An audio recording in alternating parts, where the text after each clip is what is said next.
Hello everyone, welcome back to our daily practice series. हम कर रहे हैं हिंदी के एमसीक्यू को सॉल्व। जो हमारा नेक्स्ट चैप्टर है वो है हमारा शब्द भेद। ठीक है, वैसे तो हम यहाँ पर एमसीक्यू सॉल्व करते हैं, ज़्यादा डिस्कशन नहीं करते हैं, लेकिन फिर भी यहाँ पर थोड़ा सा मैं बता देना चाहती हूँ कि जो शब्द है उसको हम लोग दो तरीके से डिवाइड करते हैं। चूँकि ये ब्लर है तो आपको ज़्यादा क्लियर नहीं होगा, लेकिन फिर भी मैं यहाँ पर बता दे रही हूँ। ये जो शब्द भेद है ना, शब्द भेद को हम लोग दो तरीके से डिवाइड कर सकते हैं। सबसे पहला तो है हमारा स्रोत के आधार पर और दूसरा है रचना के आधार पर। स्रोत यानी कि उसकी उत्पत्ति क्या हुई है, तो उसकी उत्पत्ति के दो तरीके के से हम देखने को मिलते हैं। तत्सम, तद्भव हो गया, या फिर देशज, विदेशज। ये सारी चीज़ें से हमें पता चलता है कि उसका स्रोत क्या है। ठीक है, देशज है, विदेशज है। ठीक है, ये सारी चीज़ें उस रचना के आधार पर हम लोग बात करेंगे तो हो जाएगा हमारा क्या वो रूढ़ शब्द है, या फिर यौगिक शब्द है, या फिर योग रूढ़ शब्द है। ठीक है, तो आगे आगे हम सॉल्व करते हुए चलेंगे। फिलहाल हम अपने एमसीक्यू पर चलते हैं तो देखते हैं पहला हमारा एमसीक्यू क्या है। अच्छा, इस चैप्टर में थोड़ा सा जो इंटरनल क्वेश्चन भी दिया गया है तो हम उसको भी सॉल्व करते हैं, क्योंकि हम जितना ज़्यादा क्वेश्चन को सॉल्व करेंगे उतना ज़्यादा हमारे लिए क्या रहेगा, तो बेनिफिशियल रहेगा। ठीक है, ये कहाँ चला गया क्वेश्चन? हाँ, ये देखिए, यहाँ मैंने देखा था मध्यांतर प्रश्नावली। यहाँ से शुरुआत करते हैं, देखते हैं पहले क्वेश्चन से। एक मिनट। हाँ संस्कृत में ऐसे शब्द जिन्हें हम ज्यों के त्यों प्रयोग में लाते हैं क्या कहलाते हैं? तो संस्कृत के वैसे शब्द जिसको हम ज्यों के त्यों यूज़ करते हैं उनको हम कहते हैं तत्सम शब्द। और अगर उसमें हल्का सा बदलाव हुए रहता है, यानी कि उसको हम हिंदी की तरफ ट्रांसफर कर दिए रहते हैं, तो उसको हम लोग कहते हैं तद्भव शब्द। ठीक है, लेकिन फिलहाल हमारा करेक्ट आंसर क्या हो जाएगा? Option number A, that is the तत्सम शब्द। नेक्स्ट है, नीचे दिए गए विकल्पों में से तत्सम शब्द का चयन कीजिए। अच्छा, पड़ोसी, गोधूम, बहू या फिर शहीद। तो गोधूम क्या है? तो गोधूम हमारा तत्सम वर्ड है जिसका मतलब होता है गेहूं। ठीक है, ऑप्शन नंबर बी यहाँ पर क्या है, तो हमारा तत्सम शब्द है।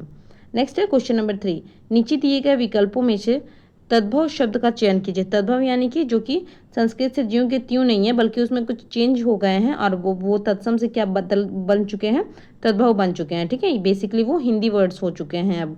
तो क्या हो जाएगा हमारा? बैंक, ये तो इंग्लिश वर्ड है। मुंह, मर्म या फिर प्रलाप। तो मुंह होगा क्योंकि इसका तत्सम शब्द क्या होता है, तो मुख होता है ना, लेकिन ये चेंज होके क्या हो गया है हिंदी में, मुंह हो गया है। तो ऑप्शन नंबर बी यहाँ पर क्या है, बिल्कुल करेक्ट है। नेक्स्ट देखते हैं क्वेश्चन नंबर 4। अच्छा, मेरे साथ साथ आप भी आराम से अपना सॉल्व करते हुए चलिए और फिर मुझे बताइएगा कि आपका टोटल कितना क्वेश्चन करेक्ट हुआ है ना। नेक्स्ट है क्वेश्चन नंबर 4, वानर का तद्भव रूप क्या है? तद्भव यानी कि वानर हमारा तत्सम वर्ड है और उसका तद्भव क्या हो जाएगा, तो वह चेंज होकर कैसे बन जाता है, ब बन जाता है। ठीक है, तद्भव में तो हमें तो पता ही है वानर का क्या हो जाएगा, तो बंदर है ना, ऑप्शन नंबर बी। नेक्स्ट है क्वेश्चन नंबर 5, दर्शन का तद्भव रूप क्या है? दर्शन, दर्शन क्या है? तो दर्शन हमारा तत्सम, जहाँ भी हमें ऐसा वाला रेफ देखने को मिलेगा, ये या फिर ये श है ना, मतलब हमेशा नहीं, अपवाद तो बने ही रहेंगे, लेकिन ज़्यादातर आपको देखने को मिलेगा कि ये सारी चीज़ें क्या है, तो तत्सम की तरफ इशारा कर रही हैं।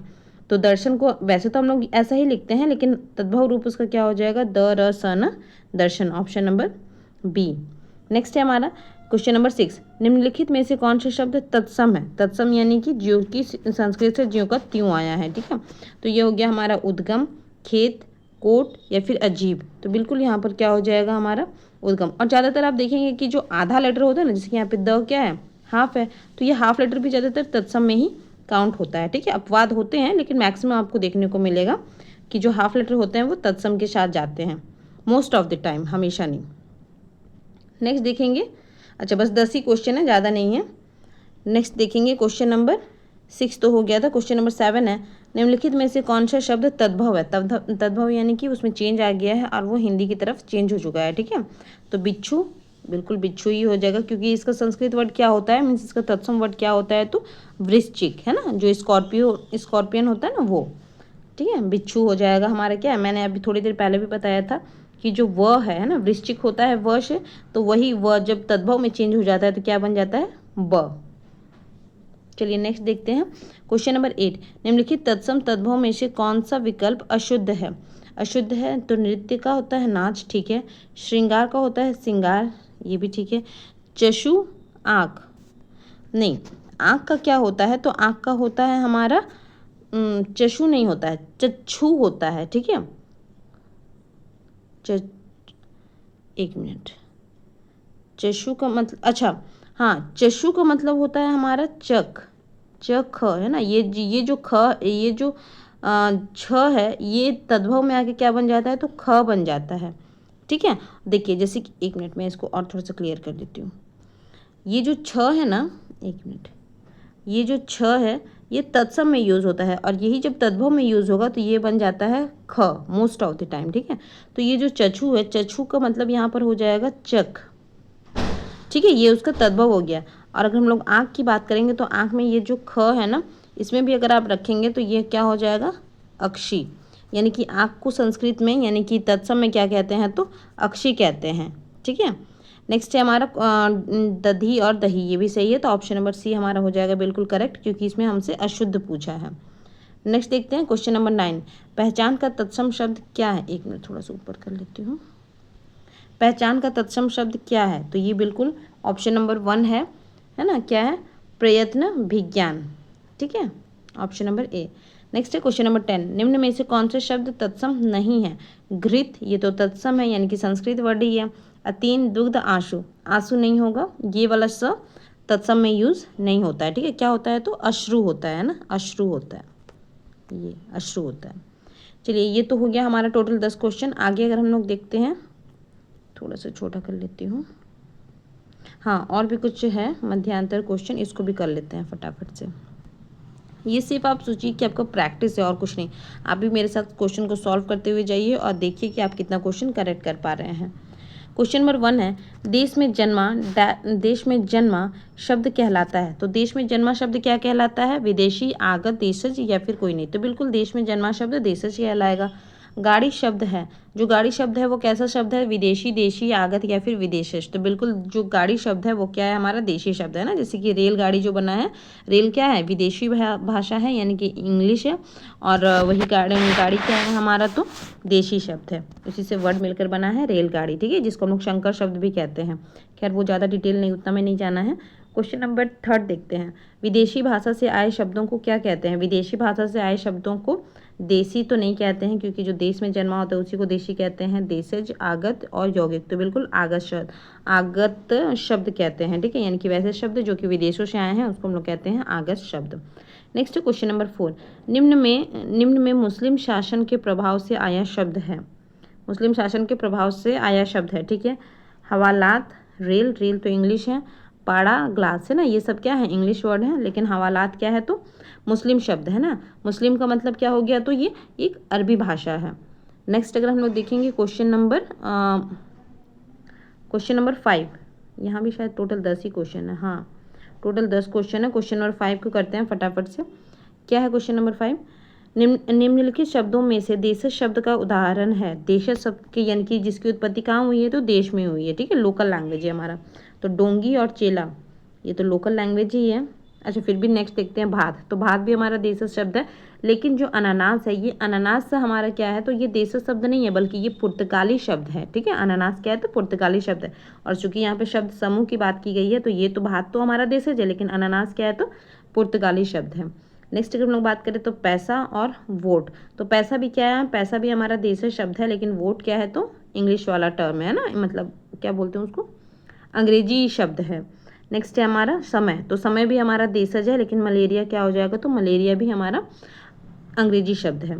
यानी कि यहाँ पे जो शब्द जो जोड़ा दिया गया है, शब्द समूह दिया गया है, वो डोंगी और चेला है ना, ये दोनों ही क्या है, तो देशज है। ठीक है, बाकी में एक एक ही दिया गया है देशज, और दूसरा क्या है, तो विदेशी भाषा है। क्वेश्चन नंबर 6 है, निम्नलिखित शब्द समूह में से विदेशज शब्द का उदाहरण है। यहाँ पर क्या है, वहाँ पे देशज पूछा था, तो यहाँ पर पूछा है हमसे विदेशज शब्द। ठीक है, यानी कि जो जिसकी उत्पत्ति, जो मतलब क्या होता है, जन्म लेना, तो जिसकी उत्पत्ति कहाँ हुई है, तो विदेश में हुई है। पहला है औजार और दूसरा है हमारा चिड़िया। तो औजार और चिड़िया की बात करेंगे तो ये दोनों ही क्या है, हमारा तो देशज शब्द है। ठीक है, और हमसे यहाँ पे क्या पूछा गया है, विदेशी शब्द पूछा गया है। तेंदुआ, जूता, तेंदुआ और जूता भी हमारा क्या है, तो देशज शब्द है। रोड़ा और बुलबुल, रोड़ा और बुलबुल भी क्या है, तो देशज शब्द ही है। एहसान और कमाल, अगर हम लोग कमाल की बात करेंगे, एहसान की बात करेंगे, तो ये दोनों ही शब्द क्या हो जाते हैं, तो ये दोनों शब्द हमारे अरबी, मतलब अरबी लैंग्वेज से लिए गए हैं ना, ये तो ये अरबी शब्द हैं, इसलिए इसको हम लोग विदेशज शब्द भी बोल सकते हैं। तो ये क्या हो जाएगा, एहसान और कमाल दोनों के दोनों क्या है, तो विदेशज शब्द हैं। नेक्स्ट है क्वेश्चन नंबर 7, क्वेश्चन नंबर 7 क्या कहता है, निम्नलिखित शब्दों में से फारसी शब्द का उदाहरण है। फारसी शब्द का उदाहरण क्या है, औरत, अल्लाह, अक्ल या फिर आवाज़। तो जो औरत है, औरत, आदमी, ये सब क्या है, तो ये सब अरबी भाषा है। अल्लाह भी हमारा अरबी भाषा है और अक्ल भी क्या है, अरबी भाषा है। तो यहाँ पर हमें जो फारसी शब्द है वो केवल एक ही बच जाता है, वो है हमारा आवाज़। ठीक है, तो नेक्स्ट क्या है हमारा क्वेश्चन नंबर 8, अलमारी शब्द है, तो अलमारी शब्द पुर्तगाली है। सिंपल, कुछ कुछ शब्द हैं पुर्तगाली शब्द बहुत लिमिटेड होते हैं, तो आप एक मतलब ऐसे अगर प्रैक्टिस करेंगे तो आपको आराम से पकड़ में आ जाएगा कि हाँ ये शब्द क्या है, तो पुर्तगाली है। ठीक है, चलिए नेक्स्ट क्या है, नेक्स्ट है हमारा क्वेश्चन नंबर 9, फ्रेंच भाषा का शब्द है। फ्रेंच भाषा का शब्द है, फ्रेंच भाषा का शब्द क्या है, तो अंग्रेज। ठीक है, नेक्स्ट है हमारा क्या क्वेश्चन नंबर 10, क्वेश्चन नंबर 10 क्या है, उर्दू, कलगी, ताश किस भाषा के शब्द हैं। तो ये मतलब आपको सुनने में ही साउंड हो रहा होगा कि उर्दू, कलगी, ताश ये सब किस भाषा का है, तो तुर्किश भाषा का है। ठीक है, चलिए आज के लिए इतना ही रखते हैं, देखेंगे नेक्स्ट इस चैप्टर का जो मेन क्वेश्चन आंसर है उसके साथ जाएंगे हम लोग और उसको फटाफट से हम लोग सॉल्व करेंगे। तब तक के लिए आज के लिए इतना ही। Thank you for watching, thank you, bye bye.